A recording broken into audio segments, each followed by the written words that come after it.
Here we see an ordinary star emitting light of many different colors from its hot, dense core.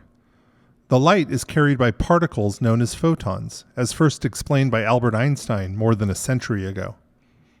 In the atmosphere around the hot core of the star is a thin layer of gas, mostly hydrogen and helium. At top left is a diagram of a hydrogen atom.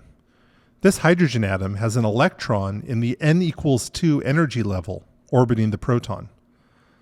Lots of different colors are coming from the interior of the star. Most of these colors pass right through hydrogen gas, which is transparent to them.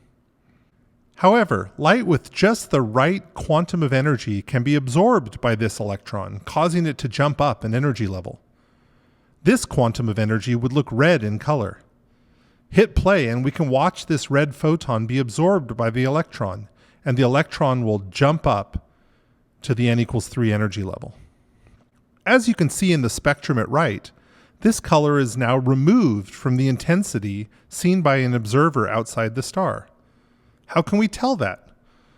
Well, we can look at the star through a spectroscope, which uses a device like a prism, as shown here, to break light into all its different colors. The spectroscope will notice an absence of red light because that light is absorbed by the atoms in the atmosphere and then re-emitted in a random direction, likely outside the line of sight of the observer. If instead of looking directly into the star, where we will see missing light, if we look at the thin atmosphere of the star, we will see an emission spectrum. Here we see the light as it is re-emitted when the electrons drop back down from higher energy levels to lower energy levels. If we were to look directly into the heart of the star, we'd see all the colors. This is a continuum spectrum.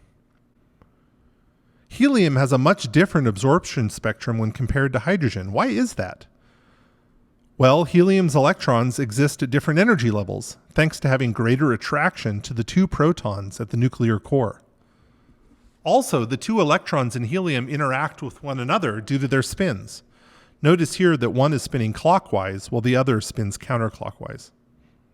If we look at the spectrum of light from a star, we see absorption lines due to hydrogen and helium. In some stars, we see absorption lines from other elements too. In this way, we can see what elements exist in the atmosphere of a star. Isn't that amazing? We hope you enjoy this simulation.